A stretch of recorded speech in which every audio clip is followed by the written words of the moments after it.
Hi everyone, welcome back to my channel. My name is Emily and today I have an unhaul. I'm guessing I'm going to be receiving some books for Christmas, and I have recently done a couple of hauls and my shelves are just getting a little full. And so I've decided it's time for an unhaul, and I've got 16 books to send to new homes today. I both love and hate unhauling. I feel bad getting rid of books that I have either spent money on or people have gotten for me, but some of them I just haven't gotten around to, don't really plan to anytime soon, or I read them and just, they were fine. Without further ado, let's get into the books. First one is one that I meant to unhaul a couple months ago, but for whatever reason I held on to it, and I don't really know why, because I've read it and it was okay. Adam started to read it but then never finished it, and I don't think he plans to. That is Cloud Atlas by David Mitchell. I thought this was a really interesting book. I think its form is really cool, but I'm never gonna reread it. It's, like I said, a really cool premise, but I'm done with it. Next is one that I'm kind of sad to get rid of. Actually, it's three, it's a trilogy. But I have just not ever gotten around to reading these books. I've had them for a couple of years. I got them for Christmas in 2015, so 3 years ago. I might gift them to either my mom or my sister, if they want them. But it's the Call the Midwife series by Jennifer Worth.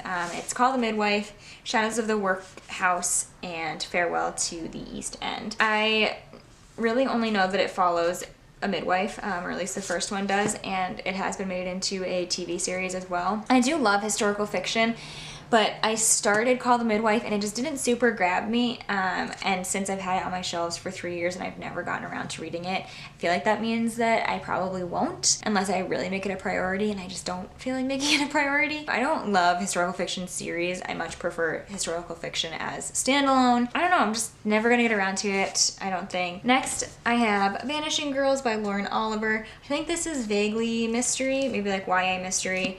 I've had this on my shelf for years. I think like the first time I ever went to Half Price Books I got this, and that was probably almost 4 years ago. I've never even attempted to start this, I don't think.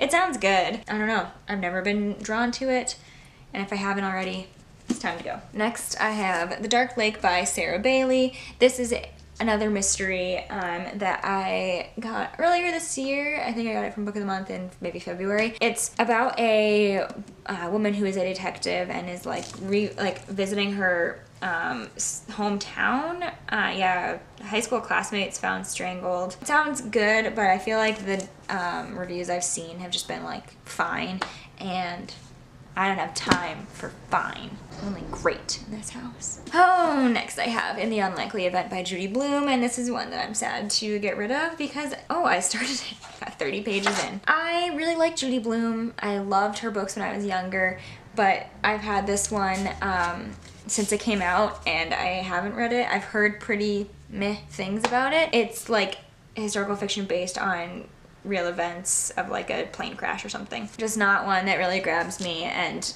I feel like I've never heard anyone say that they absolutely love this. Next I have The Star-Touched Queen by Roshni Chokshi.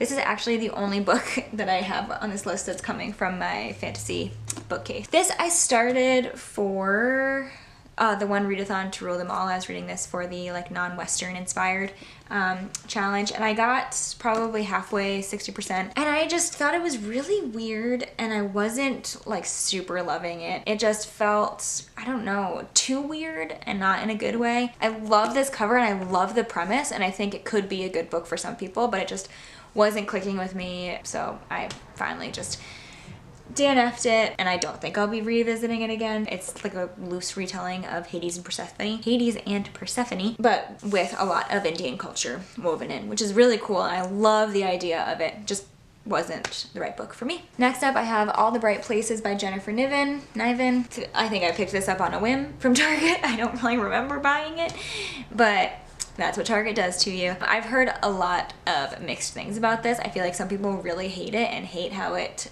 portrays, I think it's depression maybe, or I don't know. I think there's something to do with mental health, and I feel like I might not like it. So giving this a new home. Next is one I've actually read, but I just didn't love it, so I think I'll pass it off because it takes up a lot of space on my shelf, and that is The Queen of the Night by Alexander Chee. I didn't dislike this book, it was a 3-star for me. I mean, it's massive. And this is about an opera star and kind of her life.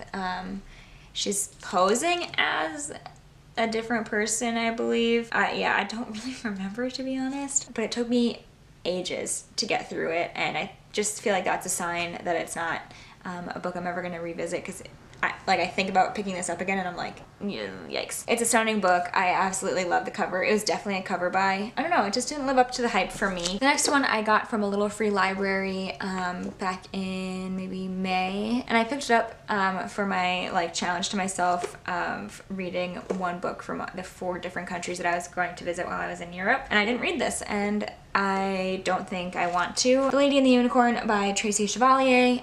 She also wrote The Girl with the Pearl Earring, which I do want to read because I feel like that is good. But this one is similar. It has to do with a tapestry, and I think it takes place in Belgium. I think that's what I was going to read it for. Just doesn't really intrigue me the same way that The Girl with the Pearl Earring might. This one is just not one that I'm going to read. Next up I have Written on My Heart by Morgan Callan Rogers. This one I read to complete the Pop Sugar Reading Challenge category of read a book from your hometown, I think it was, but there are no books that take place in my hometown. So this takes place in Maine, on the coast of Maine, up near Bar Harbor or something like that. Great depiction of small town coastal Maine. I think I enjoyed reading it, but it was nothing that really stunned me. There were definitely some things I had issues with. Overall, I'm never gonna reread this, and I want to get this on other shelves so people can read more books set in Maine, because that is not seen nearly enough. Next, I have Crazy Rich Asians by Kevin Kwan. I did not like this book. I'm so sad because this is one of my most anticipated reads of ever, I feel like. I thought I was going to absolutely love this, but I didn't. I gave it 3 stars, and I feel like that is a little bit generous. I really loved the movie. I think the movie was fantastic, but I just did not connect with the book. I didn't think it was funny, and I thought I was gonna be cracking up the whole time. So I don't think I will continue with this series, I'm guessing. I don't really have any desire to. I would definitely watch other movies, but I'm not gonna keep reading this series, I don't think. So off you go, back to Half Price Books probably. Next I have The Absolutely True Diary of a Part-Time Indian by Sherman Alexie, because he's a bad person and was accused of sexual assault. Next I have Less by Andrew Sean Greer, which actually won the Pulitzer Prize this year, and I'm hesitant to unhaul this one because I haven't read it yet. Adam read it and liked it, but didn't think it was anything special, and I just don't know if it's something that I would like. It seems like I might, so I might keep it. I don't know. If anyone's read it, please let me know. I know Mackenzie Lee, author of Gentleman's Guide to Vice and Virtue, read it, and she said it was her favorite book of the entire year. So that's pretty high praise. Let me know. I won't get rid of it before I see some comments on this video.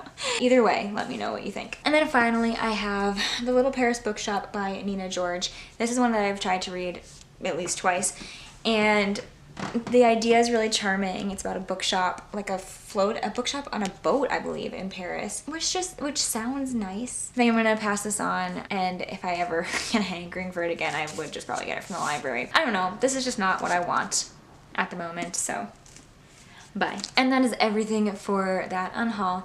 Hopefully this will free up some good shelf space for me as I hopefully welcome in some new books to my life. Thank you so much for watching this video. Like I said, if there are any on here that I seemed kind of hesitant about but you think I should keep for whatever reason, let me know in the comments. You can also find the links to all of my social media accounts in the description box if you want to connect with me there. If you like this video, give it a thumbs up and subscribe to my channel so you don't miss out on my next video. But until then, happy reading. Bye.